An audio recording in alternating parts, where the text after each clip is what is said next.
What's up, YouTube? It's Blue, y'all. I'm back as promised with another mukbang slash story time. And today I'm doing a story time on a topic that I've never shared with a lot of people. It's only certain people that know me, that know about this topic pertaining to me. But I thought it was pretty important that I touch on this topic and have this story time, because right now we're dealing with this whole Roe Vs Wade situation. So I thought it was perfect timing for me to have this conversation with y'all. Now, since this is a subject that I've never shared with the public, but I know it's gonna be valuable information, I decided to also do a mukbang with some food that I've never ate before. Actually, some food that I really don't even like, but they let me tweak it a little bit, so I think I'm gonna be okay. All right, so y'all, I got my food. Y'all see where I'm at. Shout out to my husband, y'all. I did not want to tell him where I was going. I was gonna bring him some food back. My husband absolutely loves seafood. He loves seafood boils. But since I'm doing story time, I did kind of want to, I'm going to have him in some of my videos. If y'all go back and watch a few of my other videos, y'all will see that I had him in the videos. But with this subject, I really wanted to have this space open, and just conversate with y'all on this matter, y'all. So without me going on any further, I'm gonna go ahead and crack my food open. And this is some crack sauce right here. I got this little food tray for my steering wheel, but I don't think it's gonna work out. I don't think it's going to work out. So let me actually, I got a whole lot of napkins. Let me, I'm gonna actually use this thing so I can cover this little steering wheel thing up, because I'm gonna send it back, okay? I'm gonna send it back to Amazon, okay? So y'all, today I want to come to y'all and talk to y'all about adoption, okay? The other day, I brought y'all story time about, my pregnancy. Right now I am pregnant and I will be having a home birth. That smells good. But y'all, I was once in a position to where I was in an abusive relationship, and so I had to make the hard decision on not keeping my baby. I had my daughter at the time. She was 2, and my son at the time, he was just a few months old, and I had found out that I was pregnant. And so, sorry y'all, I'm trying to adjust this so it don't fall. And so I ended up getting pregnant again, and the guy who I was pregnant by, y'all, he was so abusive to me. Now at this time I was 21 years old, okay? I was 21 years old. Like I said, I already had 2 other kids, and it just, wait a minute. They didn't give me no crab legs. What? Look at this. Oh, no. Look. See, they done already started out wrong.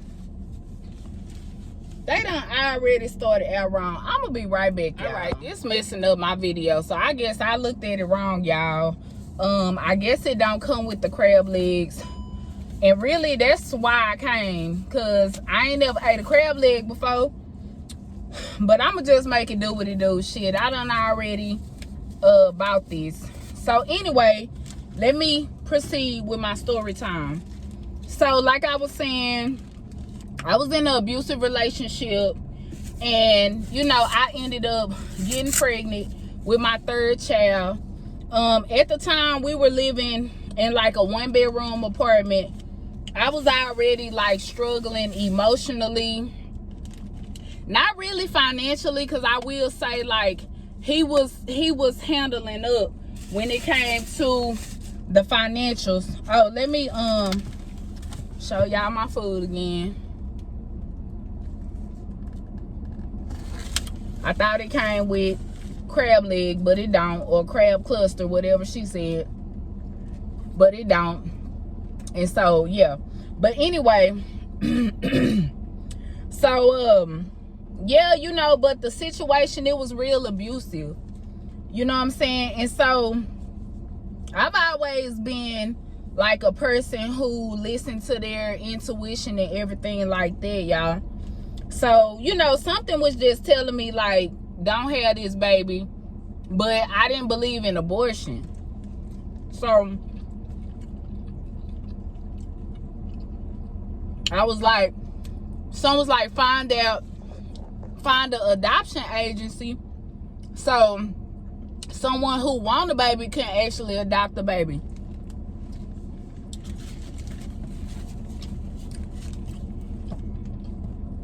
So, you know, I started looking into like different adoption agencies and stuff like that, and there ended up being one right by my house, well, right by where we were living. And so I went up there and talked to them, and you know, they was real nice and everything, but they was basically like telling me what my options were, you know, how the adoption was gonna look and everything like that.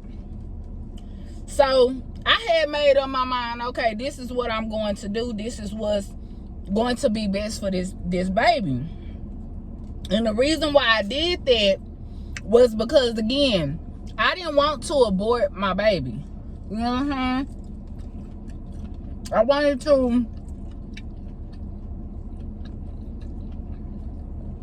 to give her a chance at life, you know what I'm saying? And so, you know, I went on with the pregnancy. Now, I'm not gonna lie to y'all, I never did have like any type of prenatal care with the baby or nothing like that. I basically was just winging it.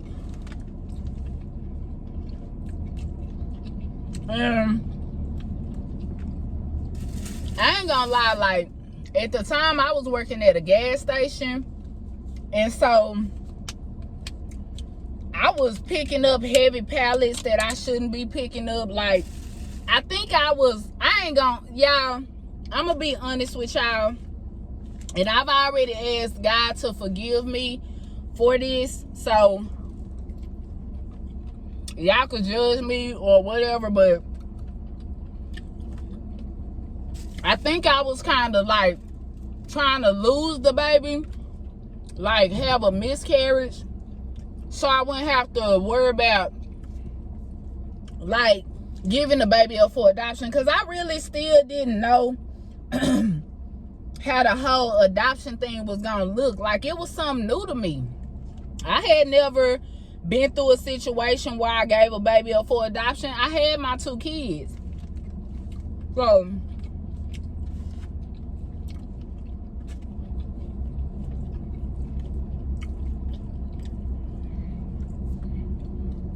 it was all very new to me, you know. But I think I was really just trying to cope with the whole abuse that I was dealing with, right? So, you know, moving forward, you know, I had made the decision. They had me on record.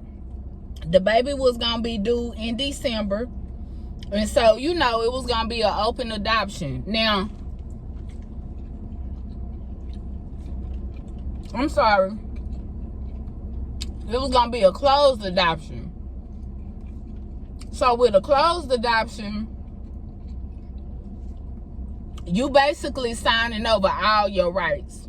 Okay, this is what they had explained to me. I was basically gonna be signing over all my rights. So after I gave birth to the baby was gonna be turned over to the adoption agency.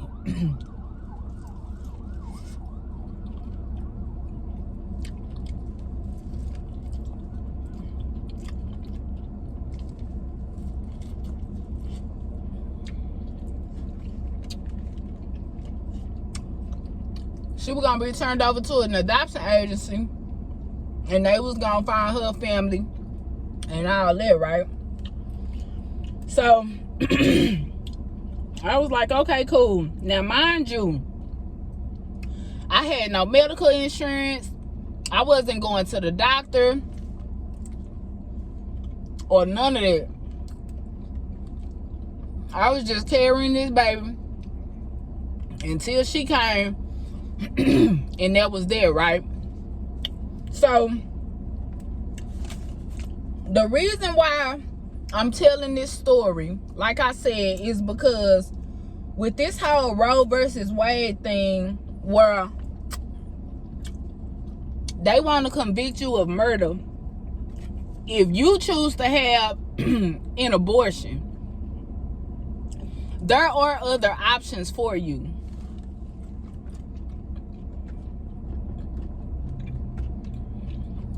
Adoption being one of them. Y'all, when I tell y'all this adoption was blessed by God, I think I think I was put in that situation for a reason. And I know that was coming up in my mind because this is what was supposed to happen for this child.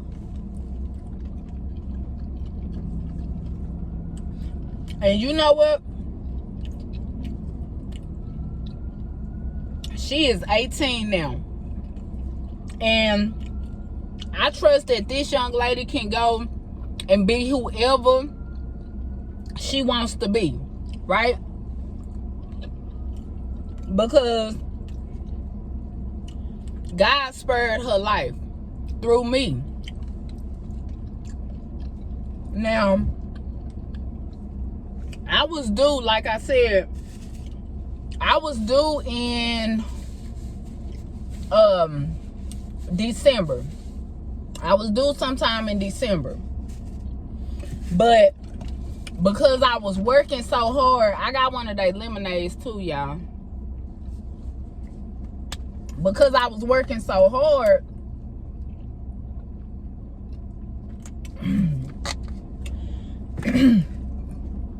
one day while I was at work, my water broke. Now, mind you, I'm working at a gas station, okay?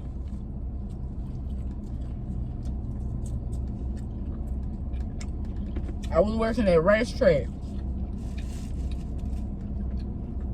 And my water broke while I was at work.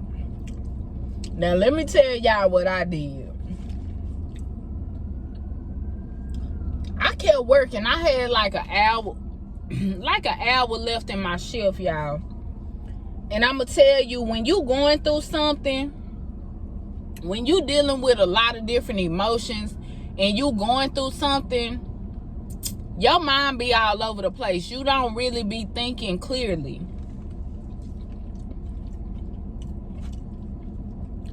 So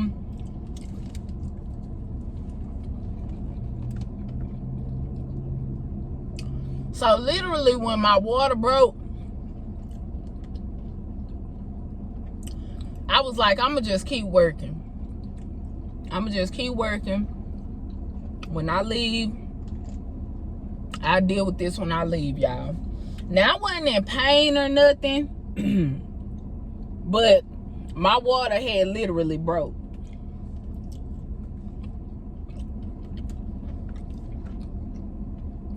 So, I finished my shift. I didn't tell nobody because I didn't really talk to the people that I work with, okay? So I didn't share with nobody what had happened. Y'all, I literally worked. I went in the bathroom and like, you would think I'm gonna be embarrassed, but I'm not. Okay, I'm not. But I literally went in the bathroom and like put a pad on. Okay, because I had felt my water break. But the pants I had on was dark. So I just kept working, right? So when I got off work, I drove myself home.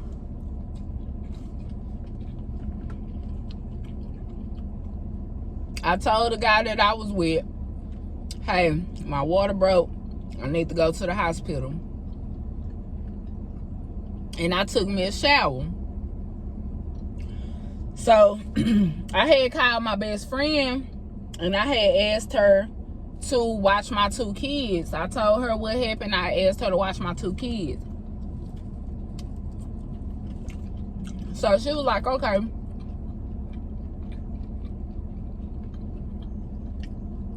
And so we went to the nearest hospital. Now, remind you, I had no medical insurance at all. Okay? No medical insurance. But I went to the nearest hospital, which was at that time it was it was Baylor of Garland. Okay, so I went to Baylor of Garland, let them know, hey, I'm pregnant. My water broke. The baby not due till December, but my water broke. So, you know, they take you in, they, you know, ask you all these questions. They hook me up to these monitors and all this stuff. And, you know, they tell me, okay, we got to stop the labor. The baby coming too fast. We're going to stop the labor. So,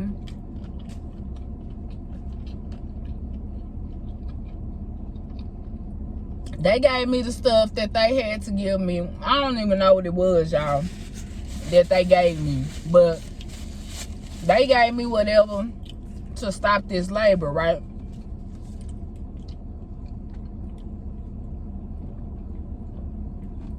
So, I was there for... They kept me there overnight. They kept me there overnight. Somebody came and talked to me and they was like, well, you know, you don't have no medical insurance, so we're going to have to transfer you to Parkland. They're going to be able to help you. So I'm like, okay, whatever. And so later on, I think it took like a day and a half. And so they went ahead and they transferred me to Parkland, which is basically the charity hospital in Dallas, okay? So they transferred me, and Parkland was like, okay, we gonna keep you in here. We gonna try to stop the labor. You know, we gonna stop the baby from coming. So, y'all, I'm gonna tell y'all how God works. Okay, and I'm gonna let somebody out there know, because somebody right now is struggling because they are pregnant and they do not know what to do. They know they can't take care of this baby. They know they can't go have no abortion because they too far along in their pregnancy, and they just don't know what options they have. So I had like I said, I had, you know, been transferred to Parkland. And so someone came and talked to me. They like, okay, you know, I'm a caseworker. We can sign you up for insurance. It'll get started, blah, blah, blah. So they signed me up for insurance, and then they was asking, they was like, you still want to go through the adoption? I'm like, yeah.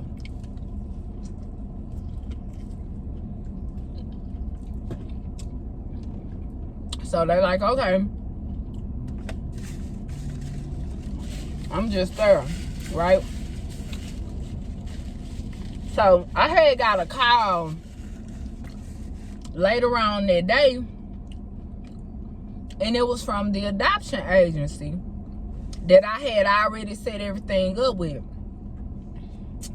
So the lady, she, you know, she was like, hey, Miss Kennedy, she was like, I'm sorry to tell you, but we don't have a home for the baby to come to once you get out the hospital, because you don't, you know, pretty much we don't have a home for her to go to. So I said, if you still want to proceed with the adoption, she's gonna end up in foster care.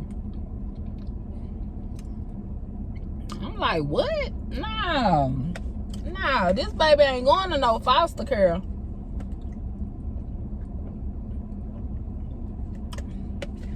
Now me, I ain't never been in no foster care before,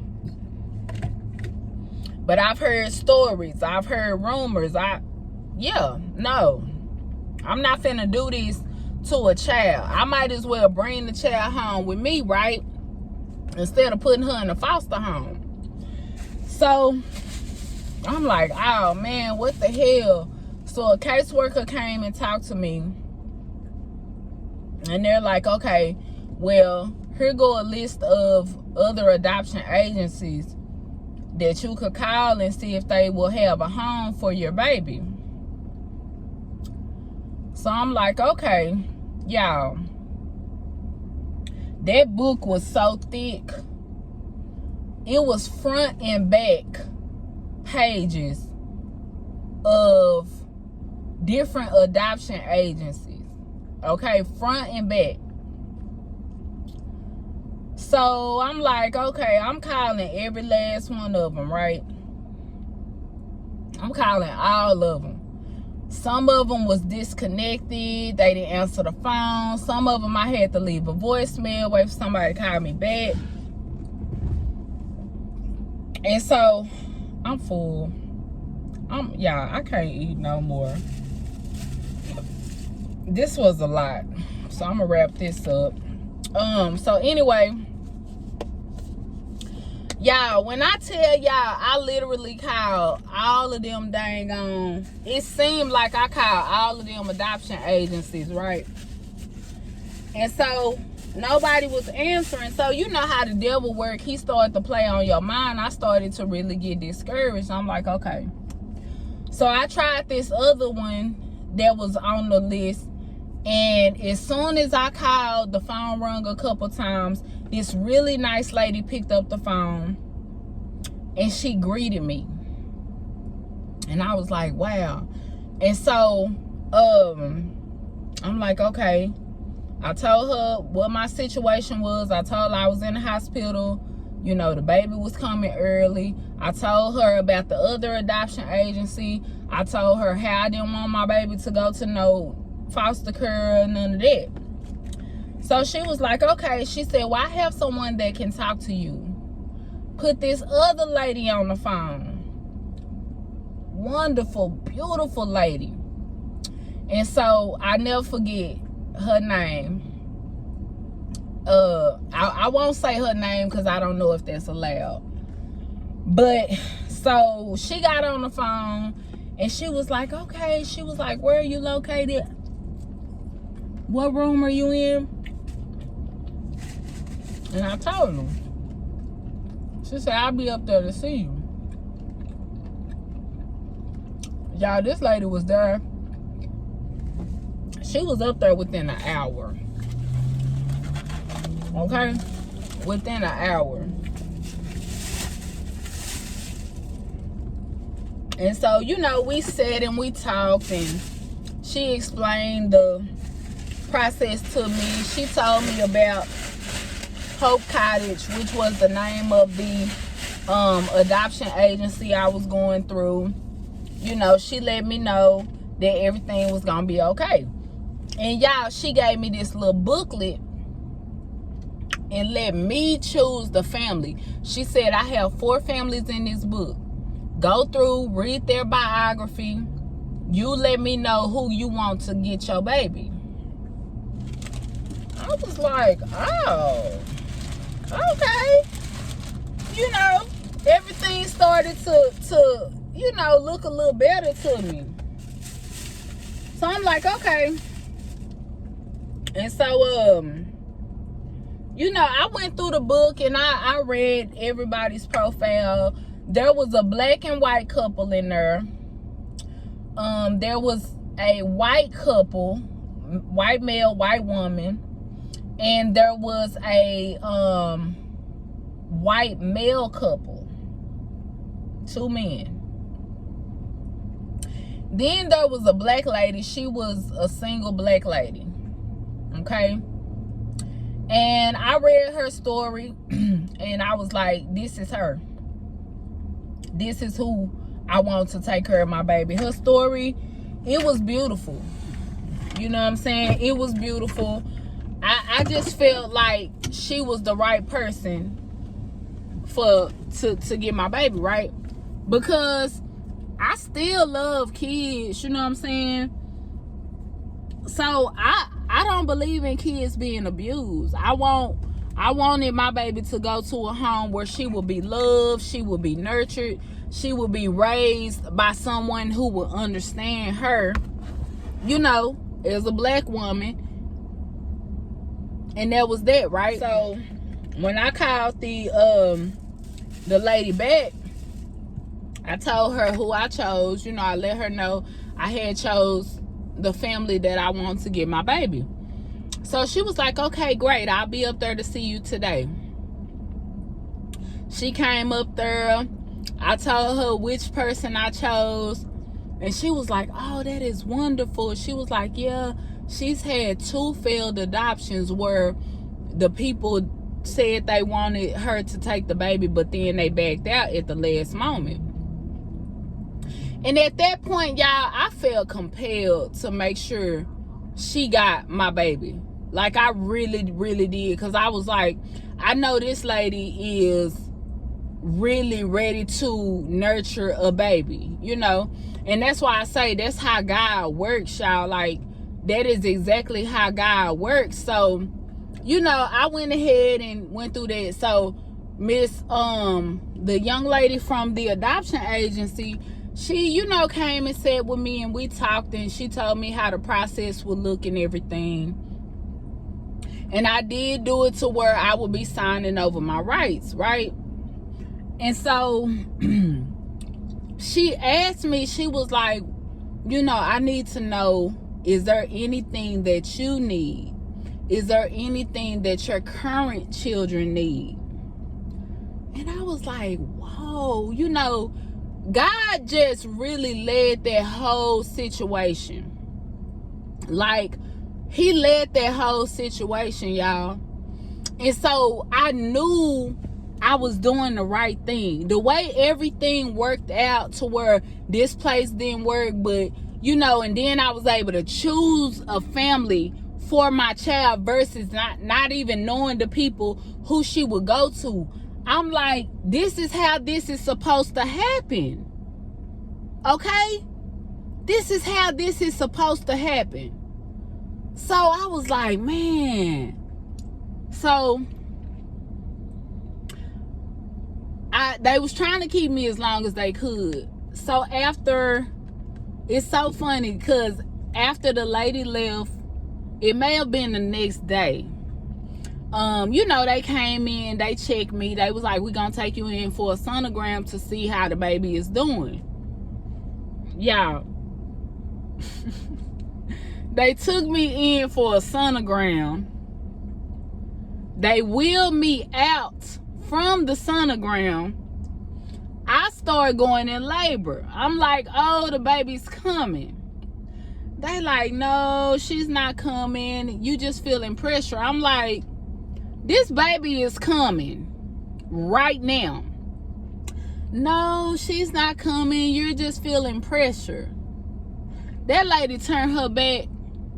Y'all, when she turned back around, guess what? That baby was on the table. Okay? She was on the table. You feel me? On the table. The lady was like, oh my God, oh my God. I was like, bitch, I told you this baby was coming. What the hell you think? So, but y'all, I just tell this story to let someone know out there, you are not alone. Okay? Do not let your family think adoption is selfish. Definitely don't let your family, unless it's someone in your family that you know for sure is going to take care of that baby, and they're not going to throw in your face that that's your baby and all, you know, it ain't gonna be no drama behind it. I say go for it. You know, I say, you know, if they willing, keep the baby in the family. But I'm gonna tell you, with this whole Roe Vs Wade thing, if you are not able to take care of a child, you know you cannot give that child love. You know right now, mentally, you just can't do it. Think about adoption, okay? This was in 2004, okay? When I went through this. This was in 2004. This young lady is 18 years old right now. She's getting ready, and I told my phone went hot, so I'm gonna go ahead and wrap this video up. But basically, like I was saying, if you are not sure what to do, like, you have options. Okay, don't let this world convince you that, you know, you have to have the baby and struggle with the baby. You know what I'm saying? You can absolutely decide to, you know, it's a lot of families who are open and ready to adopt the baby. Now, going hot. So, I'm gonna be back, y'all. I'm gonna close this video out. I'm gonna be at home when I close it out, so y'all stay tuned. Hey y'all, okay, I've made it home. I hope this phone stay cool long enough to let me close this video out. So make sure y'all hit the like button. Make sure y'all subscribe to my channel. Please make sure you turn on post notifications so you can know, so you can know when I'm dropping more videos. The next story time that I'm gonna have for y'all it's gonna be a funny one. It's gonna be a funny one, y'all. So I used to be addicted to porn, okay? I used to have a porn addiction, and I know y'all gonna be like, I thought only men had porn addictions. But when I got out of my abusive relationship, I didn't want to be with a man, you know what I'm saying? I didn't want a relationship because it was real damaging. I needed time to heal from that whole thing. So in that time, I had developed a porn addiction, and I know that's kind of like a twist. That's kind of a twist from adoption, but hey, this is the story of a healed woman. Okay, I have been through so much, and I'm gonna take y'all on my journey, and I'm gonna share with y'all everything I done been through. So that's it for this video, y'all. I hope you learned some information. I hope I was able to motivate and encourage someone to, you know, consider adoption if you cannot take care of your baby. Like I said, drop a like on this video. Make sure you share, make sure you subscribe, make sure you tell your friends, anyone you know going through this, about my channel. I love y'all. Thank y'all. I'm out. Peace. Oh, that food was nasty. Lotus Seafood. I guess that's why I don't eat seafood, y'all. I'm out. Peace.